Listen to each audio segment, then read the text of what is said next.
నమస్కారం అండి. శ్రావ్య టీవీ ప్రేక్షకులకు పునఃస్వాగతం. నేను మీ డాక్టర్ బాలాజీ నూజెల్లా. ఇంతవరకు మనం మాట్లాడుకున్నట్టు బ్యాక్ పెయిన్ ఆర్ నడుము నొప్పి గురించి చాలాసేపు చాలా విధాలుగా చాలా రకాలుగా దాంట్లో రకాలు ఏమిటి, కారణాలు ఏమిటి, డిస్క్ ప్రాబ్లం ఏమిటి, ఇవన్నీ కూడా మాట్లాడుకున్నాం. అయితే ట్రీట్మెంట్కి వస్తే బ్యాక్ పెయిన్కి ట్రీట్మెంటు ఎటువంటి నొప్పి అయినా సరే ఫస్ట్ అండ్ ద ఫార్మోస్ట్ మొట్టమొదటిగా మనం ట్రీట్మెంట్ చేసేది ఏ విధంగా చేస్తారు అంటే మీరు సంప్రదించవలసింది దగ్గరలోని ఆర్థోపెడిషియన్ని ఫస్ట్ సంప్రదించాలి. ఎందుకు అంటే దీంట్లో ఒక చిన్న ప్రాబ్లం అని కానీ లేదు అంటే ఒక చిన్న పజిల్ లాంటిది ఒకటి ఉందండి. బ్యాక్ పెయిన్ అనేది మనం డిస్కస్ చేసుకున్న కారణాల వల్లే కాకుండా టీబీ వల్ల కానీ ట్యూమర్ వల్ల కానీ లేదంటే ఇతరత్ర కారణాలు ఇంకా ఏదైనా ఇన్డెప్త్ హెల్త్ రీజన్స్ వల్ల కూడా రావచ్చు. అయితే ఈ రీజన్స్ అన్నీ కనుక మీరు కరెక్ట్గా మనం చెక్ చేసుకోవాలి అంటే మీరు అక్కడ ఇక్కడ నాటు మందులు నాటు వైద్యం లాంటిది కాకుండా ప్రప్రథమంగా మీరు వెళ్ళాల్సింది ఫస్ట్ దగ్గరలోని డాక్టర్ దగ్గరికి కానీ ఒక ఆర్థోపెడిషియన్ దగ్గరికి కానీ లేదు అంటే అట్లీస్ట్ ఒక క్వాలిఫైడ్ ఫిజియోథెరపిస్ట్ దగ్గరికైనా వెళ్ళాల్సి వస్తుంది. ఈ మూడిట్లో ఎవరి దగ్గరికి వెళ్ళినా సరే మీ బ్యాక్ పెయిన్ గురించి చాలా ఫుల్ లెంగ్త్ డీటెయిల్డ్గా అసెస్ చేసి ఒక కంక్లూజన్కి రావడం అనేది ఈజీ అవుతుంది. అంతేకాని ఇంటి చిట్కాల వల్ల చేయకూడదని కాదు, ఇంటి చిట్కాలు ఒకటి అలా రోజుకు పనికొస్తాయి. కానీ పర్సిస్టెంట్ బ్యాక్ పెయిన్, కంటిన్యూస్గా బ్యాక్ పెయిన్ ఉంటే కనుక తప్పకుండా మీరు మీ దగ్గరలోని హెల్త్ కేర్ ప్రొవైడర్ని అంటే ఒక ఆర్థోపెడిషియన్ని కానీ లేదా ఒక డాక్టర్ని కానీ లేదు ఒక ఫిజియోథెరపిస్ట్ని కానీ ఒక క్వాలిఫైడ్ ఫిజియోథెరపిస్ట్ బీపీటీ అవ్వచ్చు, ఎంపీటీ అవ్వచ్చు, ఎవరైనా సరే ఒక క్వాలిఫైడ్ ఫిజియోథెరపిస్ట్ దగ్గరికి వెళ్ళడం అనేది ఫస్ట్ ఆఫ్ ఆల్ మీరు చేరుకోవలసిన పాయింట్ ఆఫ్ కాంటాక్ట్, అంటే మీరు వెళ్ళవలసిన పర్సన్. అయితే ఎక్కడికి వెళ్ళినప్పటికీ కూడాను యూజువల్గా నొప్పి తగ్గించడం అనేది first and the foremost idea. మా అందరిది కూడాను హెల్త్ కేర్ వర్కర్స్ది ఫస్ట్ ఏమిటంటే మీ నొప్పిని తగ్గించడం అనేది మా ప్రప్రథమైన బాధ్యత. ఆర్థోపెడిషియన్ దగ్గరికి కానీ డాక్టర్ దగ్గరికి కానీ వెళ్తే ఫస్ట్ అసలు మీ నొప్పి ఎందుకు వస్తుంది, ఎప్పటి నుంచి వస్తుంది అనే హిస్టరీ, అలాగే ఫిజియోథెరపిస్ట్ దగ్గరికి వెళ్ళిన ఒక ప్రాపర్ అసెస్మెంట్ అనేది చేయడం జరుగుతుంది. జరిగిన తర్వాత మెడికల్గా చూస్తే కనుక ఆర్థోపెడిషియన్స్ కానీ డాక్టర్లు కానీ మీకు మందులు లేదంటే మందు బిళ్ళలు, దానికి తగిన మందు బిళ్ళలు నొప్పికి కానీ తిమిరికి కానీ లేదంటే జాలుకు కానీ సంబంధించి అవి తగ్గడానికి కావలసిన మందులు ప్రిస్క్రైబ్ చేయడం జరుగుతుంది. ఆ ప్రిస్క్రిప్షన్ అయిన తర్వాత మీరు కరెక్ట్గా మందులు వాడితే మోస్ట్ ఆఫ్ ద టైమ్స్ అది మెకానికల్ బ్యాక్ పెయిన్ అయితే కనుక, అంటే జస్ట్ స్ట్రెస్ వల్ల ఒత్తిడి వల్ల వచ్చిన బ్యాక్ పెయిన్ అయితే కనుక ఇమీడియట్గా మందుల వల్ల తగ్గిపోతుంది. కానీ అది తగ్గలేదు అంటే కనుక తర్వాత ఫర్దర్ డయాగ్నోసిస్ కోసం వేరే టెస్టులు చేయడం అనేది తప్పకుండా జరుగుతుంది. ఈ టెస్టులలో మనందరికీ బాగా సుపరిచితమైన టెస్టు ఒక ఎక్స్రే కానీ ఒక ఎంఆర్ఐ. ఎక్స్రే అనేది ఎక్స్రేలో ఓన్లీ ఎముకకి సంబంధించిన ఇబ్బందులు ఏవైనా ఉన్నాయా లేదా జాయింట్కి సంబంధించిన ఇబ్బందులు ఏమైనా ఉన్నాయా అనేది మాత్రమే తెలుస్తుంది. ఎక్స్రేలో చూసి డిస్క్ ప్రొలాప్స్ అయింది అని ఏ విధంగానూ మనం చెప్పలేము. ఎక్స్రేలో 2 వర్టిబ్రా మధ్యలో డిస్క్ స్పేస్ తగ్గినప్పటికీ అది ప్రొలాప్స్ అయిందా, ప్రొట్రూజన్ అయిందా, లేదంటే ఏ విధంగా డిస్క్ దెబ్బతింది అనేది ఎక్స్రే చూసి చెప్పలేము. కండరాల పరిస్థితి కానీ లేదంటే సాఫ్ట్ టిష్యూ పరిస్థితి కానీ ఎక్స్రేలో తెలియదండి. సో ఎక్స్రే అనేది ఓన్లీ ఎముక అనగా వెన్నుముకకి సంబంధించి ఎముక వరకు, ఎముక సాంద్రత లేదంటే ఎముక పరిస్థితి లేదంటే ఎముకలో ఆస్టియోఫైట్స్ లాంటివి ఫామ్ అయ్యా లేదా అరుగుదల ఏమైనా ఉందా లేదా అని చూడడం వరకు మాత్రమే ఎక్స్రేలో లభ్యం అవుతుంది. దాంట్లో ఎటువంటి నిర్ధారణ రాకపోతే కనుక ఎంఆర్ఐ అనే టెస్ట్ మీకు సజెస్ట్ చేయడం జరుగుతుంది. మ్యాగ్నెటిక్ రెజొనెన్స్ ఇమేజింగ్లో అన్ని విధాలుగా చుట్టుపక్కల మీ వెన్నుముకకి చుట్టుపక్కల ఉండే సాఫ్ట్ టిష్యూ కండరాల్లో కానీ చుట్టుపక్కల ఫ్యాట్లో కానీ ఏమైనా చేంజెస్ ఉన్నాయా, ఏమైనా వాతానికి సంబంధించిన చేంజెస్ ఉన్నాయా, ఏదైనా కణాలు ఏమైనా ఇబ్బందికరమైన కణాలు ఉన్నాయా, అనగా ట్యూమర్ కానీ ఇలాంటిది ఏదైనా ఉందా, లేదు వెన్నుముకకు వస్తే డిస్క్ ప్రొలాప్స్ ఏదైనా ఉందా, డిస్క్ బల్జ్ ఏమైనా ఉందా, లిగమెంట్స్ ఏమైనా ఇబ్బంది పడ్డాయా, అంటే లిగమెంట్స్ అంటే supporting structures of the spine, ఇవేమైనా ఇబ్బంది పడ్డాయా, ఇవన్నీ కూడా చూడడం జరుగుతుందండి. ఇవన్నీ చూసిన తర్వాత దానికి తగు జాగ్రత్తలు తీసుకోవడానికి మీ ఆర్థోపెడిషియన్ కానీ సంబంధించిన డాక్టర్ కానీ, దీంట్లో 2 రకాల ట్రీట్మెంట్స్ ఉన్నాయి.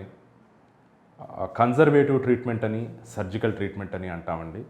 కన్జర్వేటివ్ ట్రీట్మెంట్ అంటే సర్వసాధారణంగా మెడిసిన్సు, ఫిజియోథెరపీ, ఎక్సర్సైజెస్, అలాగే ఫిజియోథెరపీలో మనం చాలా ముఖ్యంగా, నేను ఒక ఫిజియోథెరపిస్ట్గా నేను మాట్లాడాలి అంటే కనుక ఫిజియోథెరపీలో ultrasonic therapy, interferential therapy, SWD, hot pack, cold pack, ఇట్లాంటి ఇతరత్ర సాధనాల వల్ల మీకు నొప్పి తగ్గించడం అనేది జరుగుతుంది. అయితే హాట్ ప్యాక్ వాడాలా, కోల్డ్ ప్యాక్ వాడాలా, ఐఎఫ్టీ వాడాలా, అల్ట్రాసౌండ్ వాడాలా, ఎస్డబ్ల్యూడి వాడాలా, లేదంటే వాడకూడదా, దాని రేడియేషన్ ఎంత ఉంది, ఇవన్నీ కూడా ఒక ఫిజియోథెరపిస్ట్ మాత్రమే జడ్జి చేయగలిగే అంశాలు.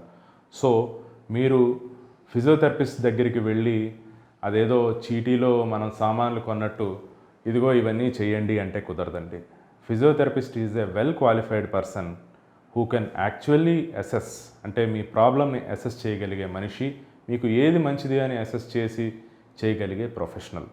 సో అందుకని చెప్పేసి ఫిజియోథెరపిస్ట్ దగ్గరికి వెళ్ళి మీ ప్రాబ్లం ఏమిటి అనేది చెప్తే ఆర్థోపెడిషియన్ చెప్పిన అడ్వైస్ ద్వారా, డైరెక్షన్స్ ద్వారా మీకు మంచి ట్రీట్మెంట్ని డిజైన్ చేసి ప్లాన్ చేసి ఇవ్వగలిగే ప్రొఫెషనల్ ఫిజియోథెరపిస్ట్ అండి.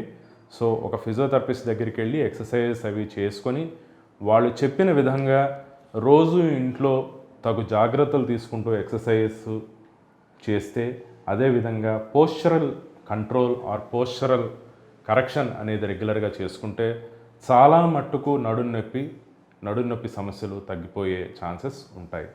అయితే దీంట్లో రెండో విభాగానికి వద్దాం. రెండో విభాగం ఏమిటి అంటే నాన్ కన్జర్వేటివ్ ట్రీట్మెంట్.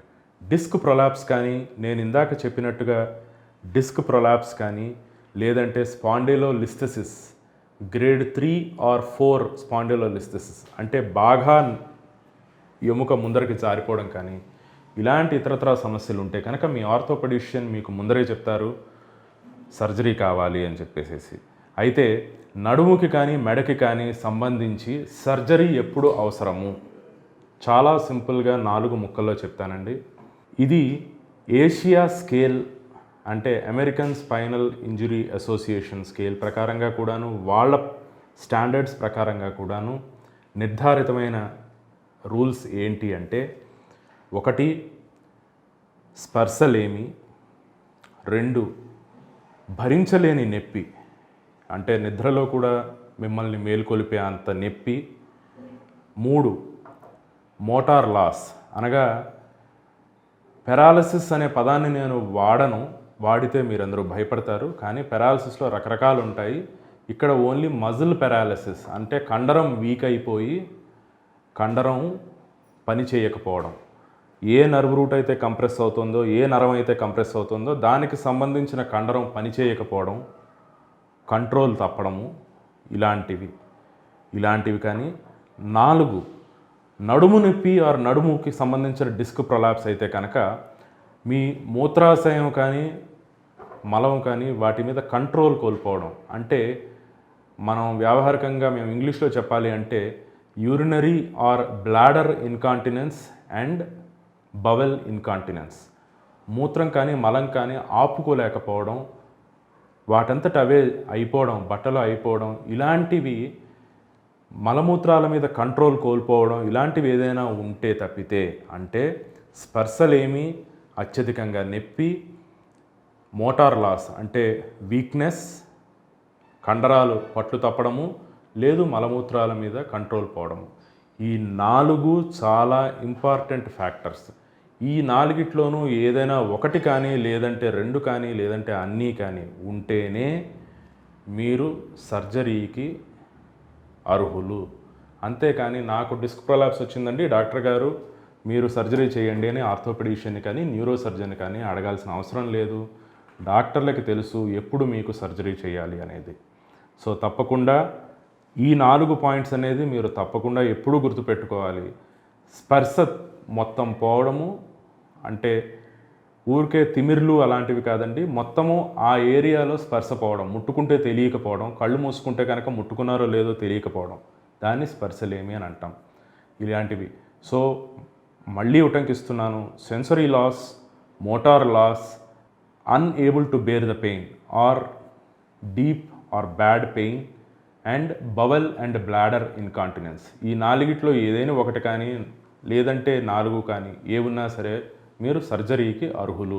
అదర్వైజ్ 99% నడుం నొప్పులు సర్జరీ లేకుండానే, ఈ 4 లేకపోతే కనుక, ఈ 4గిట్లో ఏదో ఒక అంశం లేకపోతే 99% నడుం నొప్పులు సర్జరీ లేకుండానే చక్కగా మనం మందులతో, ఫిజియోథెరపీతో, ముఖ్యంగా ఫిజియోథెరపీతో, ఎక్సర్సైజెస్తో, అలాగే మీ రోజువారీ జీవితాలని సరిగ్గా సెట్ చేసుకోవడంతో మీరందరూ కూడా క్యూర్ చేసుకొని హ్యాపీగా ఉండొచ్చు. అయితే అందరికీ ఇంకొక ప్రశ్న ఒకటి ఉంది, మెడ భాగంలో అయితే కనుక ఏమిటి? మెడ భాగంలో కూడా స్పర్శలేమి, సెన్సరీ లాస్, మోటార్ లాస్ అంటే చేతులు పట్లొదలడము, భరించలేని నొప్పి, అబ్నార్మల్ పెయిన్, ఈ 3 మెయిన్గా ఉంటే మాత్రం తప్పకుండా సర్జరీకి వెళ్ళవలసిన అవసరం అనేది ఉంటుంది.